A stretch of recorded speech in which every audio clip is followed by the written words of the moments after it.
नमस्कार, मेरे YouTube channel पे आपका स्वागत है। आज मैं आपको एक कहानी सुनाऊंगा। कहानी दो मित्रों की, ऐसे मित्रों की जिनकी मित्रता की लोग दुहाई देते थे।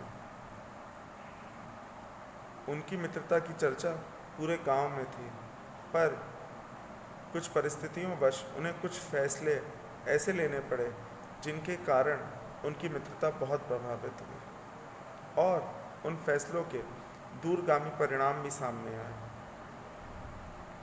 जिनका असर तो पड़ा, पर अंत में उन्हें वह बात जो उन फैसलों में निहित थी वह समझ में आ गई और उनमें वापस से वैसी ही मित्रता हो गई जैसी पहले थी।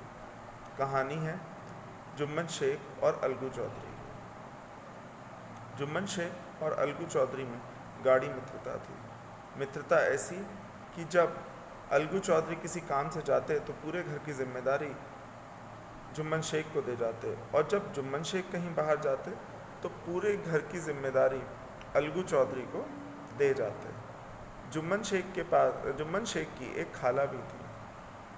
कहने को तो वह उनकी खाला थी, पर जुम्मन शेख के लिए वह तिजोरी की चाबी थी। ऐसी तिजोरी की चाबी जो उन्हें धन संपन्न बना सकती थी। खाला के पास कुछ जायदाद थी, क्योंकि खाला का कोई सगा संबंधी नहीं था। जो कुछ भी थे वह जुम्मन शेख ही थे, इसलिए खाला जुम्मन शेख के पास रहती थी और जुम्मन शेख भी खाला का बहुत ध्यान रखते थे। चाहे वह कपड़े से हो, चाहे वह मकान, रोटी, दवा, जो भी खाला की ज़रूरत होती थी उनकी तत्काल पूर्ति करते थे और खाला को अपनी माँ की तरह रखते थे। खाला कुछ दिनों के बाद खाला को जब यह पूर्ण विश्वास हो गया कि जुम्मन शेख उनका बहुत ध्यान रखते हैं और आगे भी रखेंगे, तो खाला ने अपनी जायदाद की रजिस्ट्री जुम्मन शेख के नाम कर दी। जुम्मन शेख के नाम रजिस्ट्री होते ही जुम्मन शेख के तो तेवर ही बदल गए। जुम्मन शेख अब खाला से कोई मतलब नहीं रखते थे। खाला को रोटी तो मिलती थी, पर रोटी के साथ कुछ कड़वे वचन भी जुम्मन शेख की पत्नी के द्वारा दिए जाते थे। वह कड़वे वचन सुनकर खाला का मन बहुत दुखी होता था। कुछ दिन खाला ने सब कुछ झेला और उसके बाद जब खाला परेशान हो गई तो खाला ने जुम्मन शेख को अपना दुखड़ा सुनाया। जुम्मन शेख ने खाला का दुखड़ा सुनकर खाला को कोई सहानुभूति तो नहीं जताई, पर उल्टा खाला पे बिगड़ गए और खाला से कड़वे वचन कहे। वचन सुनकर खाला का मन और द्रवित हो गया और खाला ने जुम्मन शेख से कहा कि मैं पंचायत बैठाऊंगी। तो जुम्मन शेख ने भी जवाब दिया, हाँ ठीक है, बैठा लेना। पंचायत बैठी। अब पंचायत में सरपंच कौन होगा, यह खाला पर छोड़ दिया गया। खाला ने कहा, सरपंच के आसन पर जो भी बैठता है वह जिम्मेदारी से निर्णय दे और किसी भी चीज़ से प्रभावित ना हो, इसलिए मैं अलगू चौधरी को सरपंच चुनती हूँ।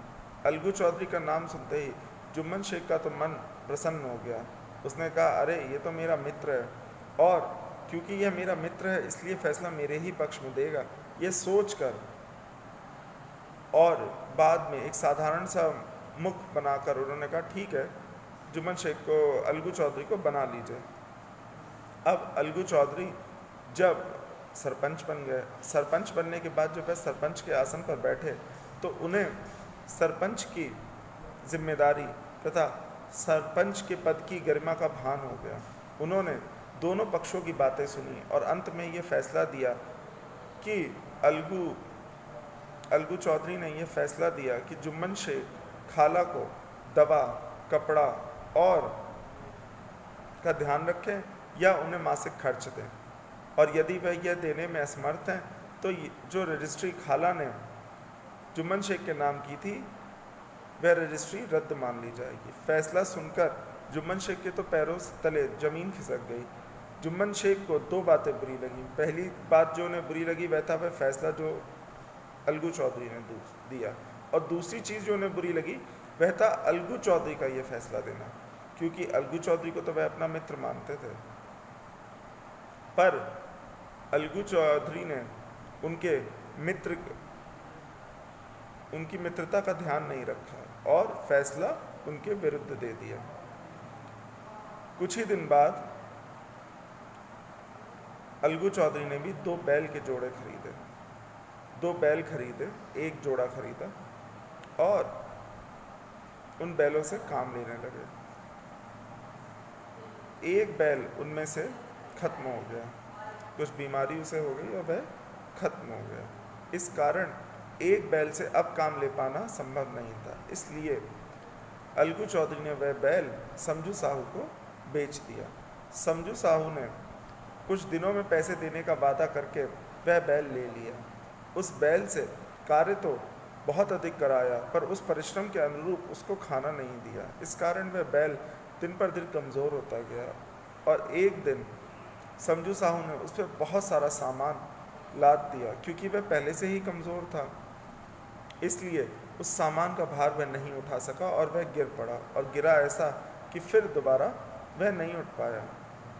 अलगू चौधरी जब भी समझू साहू से अपने पैसे मांगने आते तो समझू साहू बहुत बिगड़ जाते और उल्टी सीधी अलगू चौधरी से कहते। अलगू चौधरी जब परेशान हो गए तब अलगू चौधरी ने पंचायत बैठाने का निर्णय लिया। पंचायत बैठी तब गांव के एक व्यक्ति ने का अलगू चौधरी से पूछा कि बताओ अब सरपंच किसे रखोगे। तो अलगू चौधरी ने कहा कि समझू साहू जिसे सरपंच रखना चाहें रख लें। समझू साहू को तो मौका ही मिल गया।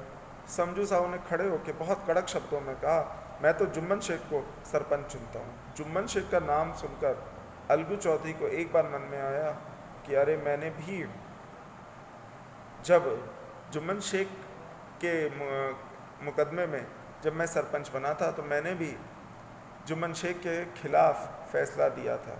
तो एक चीज़ मन में उन्हें थोड़ी सी झिझक सी लगी कि अरे ये पता नहीं अब क्या होगा। यह सोचकर अलगू चौधरी को थोड़ा सा परेशानी हुई। जुम्मन शेख को मौका मिल गया। जुम्मन शेख बहुत प्रसन्न हुए और जाकर जैसे ही सरपंच की कुर्सी पर बैठे उन्हें भी उस जिम्मेदारी का भान हो गया जो अब उनके सिर पर थी।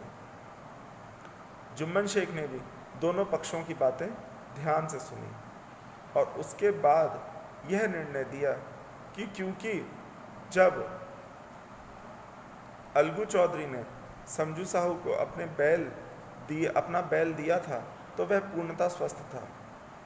समझू साहू ने उससे अधिक परिश्रम लिया और उस अनुरूप उसे खाना नहीं दिया, इस कारण वह बैल मर गया।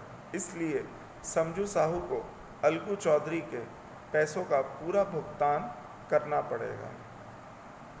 ये फैसला सुनकर समझू साहू को तो झटका लगा, पर अलगू चौधरी बहुत प्रसन्न हुए और अलगू चौधरी जैसे ही समझू साहू सरपंच की कुर्सी से उतरे वैसे ही अलगू चौधरी समझू साहू से गले मिल गए और दोनों को एक दूसरों की परिस्थितियां समझ में आ गई। साथ यह बात भी समझ में आ गई कि जब हम किसी पद पर बैठते हैं या हमें कोई जिम्मेदारी दी जाती है तो उसके साथ हमसे यह अपेक्षा की जाती है कि हम किसी भी चीज़ से प्रभावित नहीं होंगे और निर्णय निष्पक्ष होकर देंगे। यह बात समझकर दोनों में वापस से वही मित्रता हो गई जो पहले थी। और इस कहानी से हमें क्या सीख मिली?